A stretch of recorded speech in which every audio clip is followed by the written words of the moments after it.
Hello students, myself SHITAL Miss, your English teacher, welcome you all for the video lecture of English chapter number 1.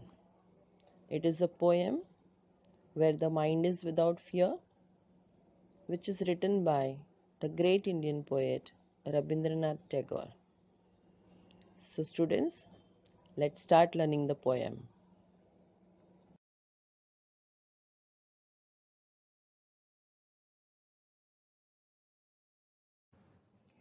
Students, let's start the first topic from Unit 1.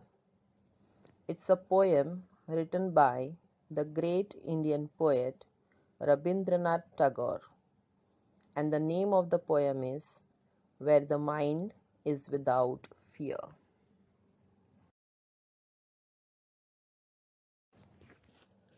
Before we start reading the poem, let me introduce you to Rabindranath Tagore. Tagore was born on 7th May 1861 in Kolkata. He was not only a great poet but also a musician, artist, writer, and Ayurveda researcher. He reshaped Bengali literature and music. His literary works were in Bengali and English language. He was the author of the profoundly sensitive, fresh, and beautiful verse of Gitanjali, for which he received the Nobel Prize in Literature in 1913. Students, as Indians, we should be very proud of this great poet, as he was the first non-European to win the Nobel Prize in Literature. He has composed India's national anthem Jana Gana Mana and also composed Bangladesh's national anthem Amar Shonar Bangla. He is highly regarded for his novels, essays, dramas, poems, and thousands of songs. One of his beautiful work is included in our English syllabus this year. Students, we are fortunate to start our new academic session with this wonderful, fresh, and lively poem, which is in the form of a prayer, where the mind is without fear. This beautiful poem is one of Tagore's vastly read and discussed poems. And children, it was originally composed in Bengali in the year 1910 under the title Pratna. Pratna means prayer. It appeared in the volume called Naivedya, which opened up with the lines Chitto Jetha Bhoy Shunno, which is the Bengali line, and in English it means where the mind is without fear. Later in the year 1912, Tagore himself translated the Bengali poem into English, and that English translation appeared as poem number 35 in his Nobel Prize winning anthology. Anthology means collection. The name of the anthology was Gitanjali, which was published by Indian Society in London in the year 1912.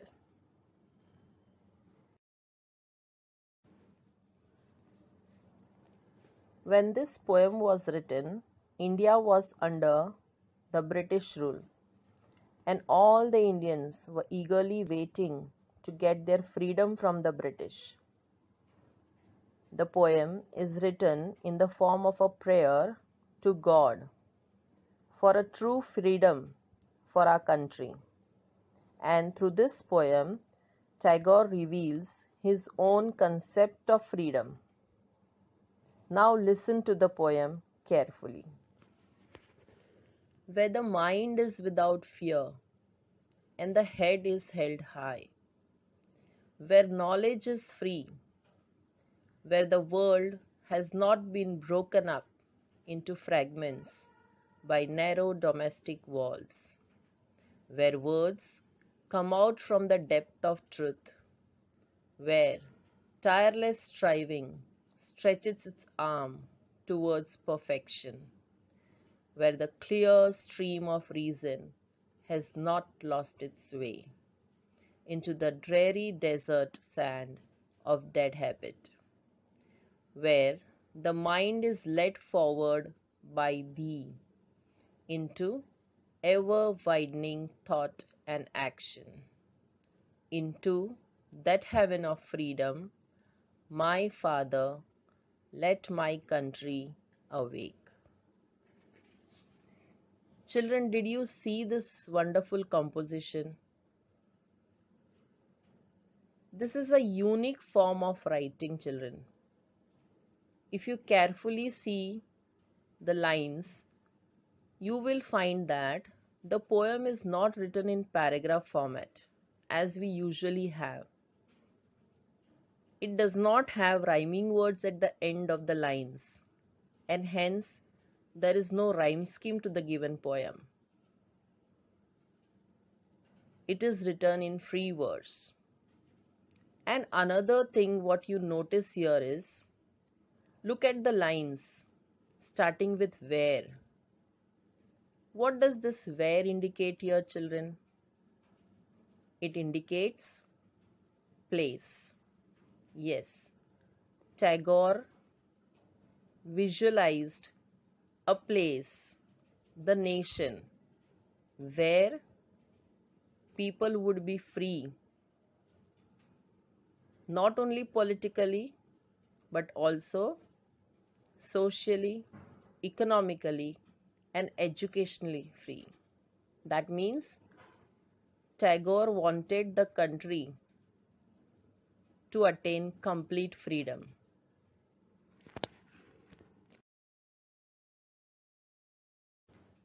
This is the first line of the poem, where the mind is without fear and the head is held high.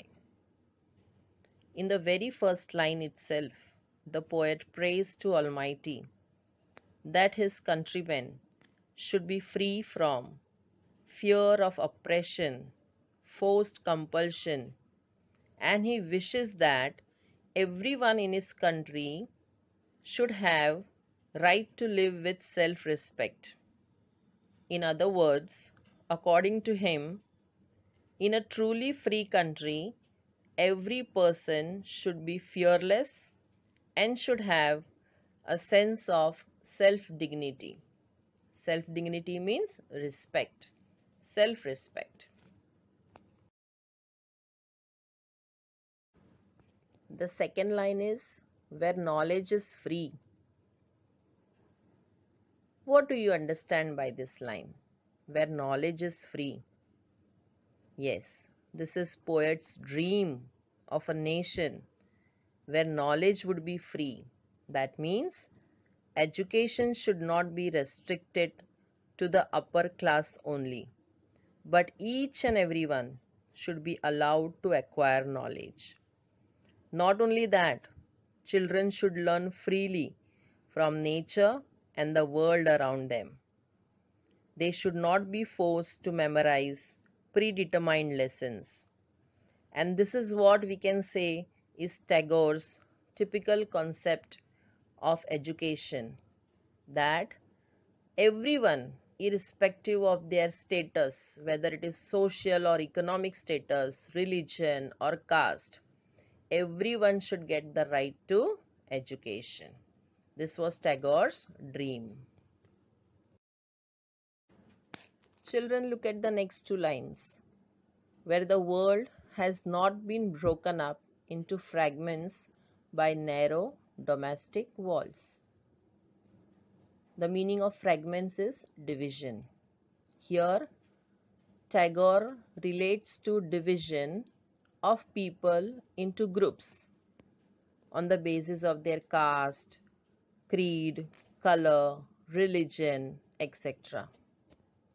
He emphasizes the importance of unity, not only for Indians, but for the entire world. where words come out from the depth of truth. In this line, Tagore wishes that people should get the right to express themselves. They should not fear of rejection or punishment about what they speak. He wants the people to express their own opinions, but at the same time, he wants a nation where people are truthful. They should not be superficial in their words, and when they speak, they should speak from the depth of their heart. That means each and every Indian should be truthful. Students, you all have learnt about the fundamental rights given to Indian citizens in the Constitution. One such fundamental right is freedom of occupation. You know, children, in olden times, this freedom was not given to the Indians. Farmers' children were engaged only in farming. The potter's children, cobbler's children, and all the children used to do the work their parents did. But time has changed now.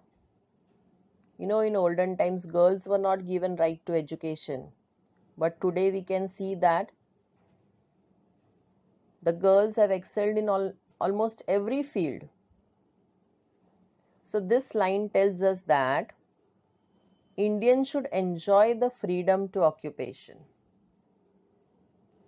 where tireless striving stretches its arm towards perfection, where Tagore aims that everyone should enjoy this freedom to select their field in which they want to work and when they want to become successful.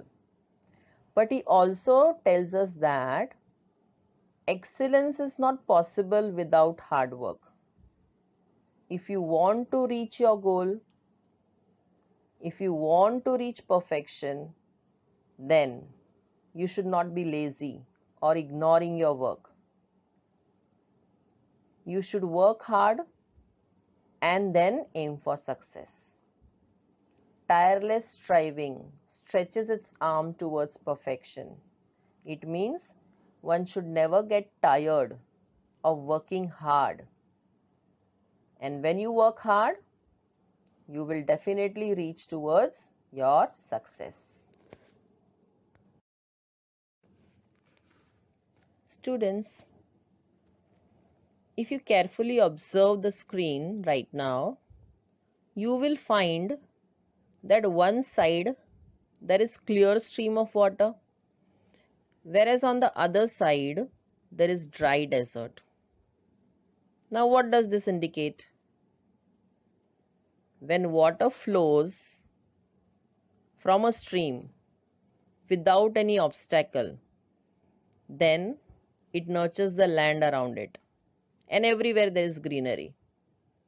Whereas on the other side, where there is no water flow, then we find dry deserts. Correct? The next line states the same, where the poet has wonderfully used metaphors. What is metaphor? We have learnt last year the figures of speech. Metaphor is an implied comparison between two things. And what are the two things which are compared over here? Look at the lines. Where clear stream of reason has not lost its way into the dreary desert sand of that habit. Here, the clear stream of water is compared to logic and reason. That means clear, logical thinking based on reason. That means if we keep our mind clear, if we have clear thinking, then it leads to flow of ideas. Whereas if we block our mind with old superstitions, orthodox traditions, blind faith, etc., then our mind cannot be nurtured it will not grow. It will not be open up to new ideas. And that is compared to a dry desert. So in this line, the poet compares both the things. That if you have logical reasoning, then it is like a clear stream of reason. Whereas if you follow the dead habits, then it is like dreary desert. And which are the bad habits here mentioned? Irrational thinking, superstitions, orthodox, old traditions, blind faith, etc. So here the poet wants to say that people's thoughts should be monitored by rational thinking and logic should rule over baseless old beliefs. The next lines are, where the mind is led forward by thee into ever widening thoughts and actions. Now, who is thee in the poem here? Or what does the poet appeal to thee to do? Thee here refers to God.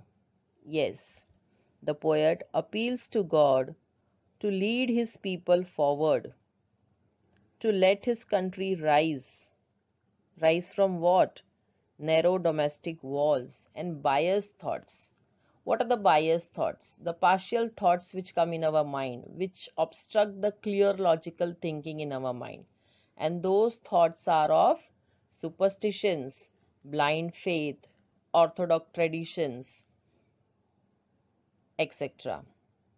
And here the poet tells us that if we keep our mind clear and develop rationalistic thinking, then we can definitely come out of old superstitions, outdated traditions.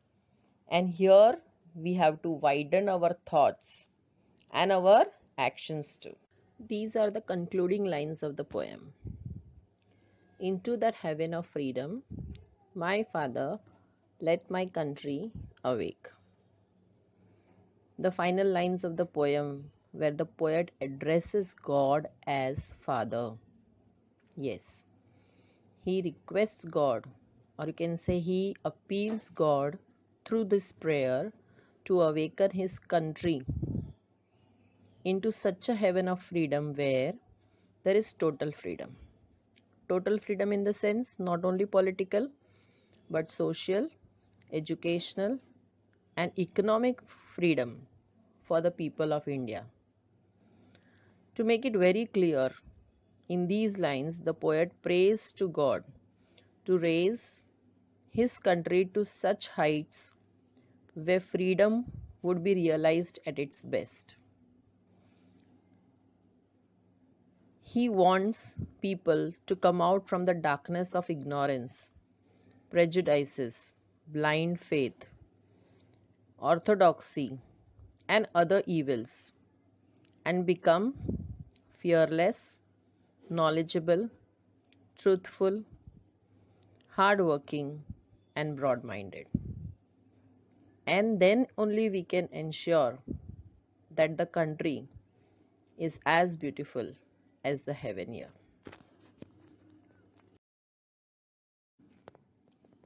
Finally, in the poem, the poet's message is very clear. He is of the opinion that if all the people of a nation are not wise enough to lead a happy and peaceful life which is free from all evils, then they cannot enjoy their freedom well. So according to the poet, only political freedom is not important unless people are fearless, self-dignified, knowledgeable, truthful, hardworking, and broad-minded. They cannot enjoy the freedom. And hence through this lines, through this poem, there are certain attributes of the poet which are reflected in this poem. Attributes means qualities of the poet which are reflected in the poem. That he himself has clear thinking, he has broad-mindedness, That means he believes in logical thinking and is not narrow-minded. He also knows the importance of hard work. He believes that each and every person should live with self-dignity. He believes in equality. Of course, he is knowledgeable, and above all, he loves his nation. Now, through this wonderful poem, the poet wants to inculcate certain qualities in his countrymen. Observe this web diagram and see which are the qualities which the poet wants to inculcate in his countrymen. It is wisdom, that means knowledge, education. Next is dignity, self-respect, truthfulness, sincerity of heart, broad outlook, hard-working nature, clear thinking, and open-mindedness. The poet believes that if his countrymen have these qualities, then they will be able to live a dignified life, and they will prosper and the country will prosper. Students, I hope you all have understood the poem well. In the next session, we are going to discuss the figures of speech in the given poem and also how to write the appreciation of the poem. Till then, there is an assignment for you. You have to write a short essay on the topic India of My Dreams. Thank you.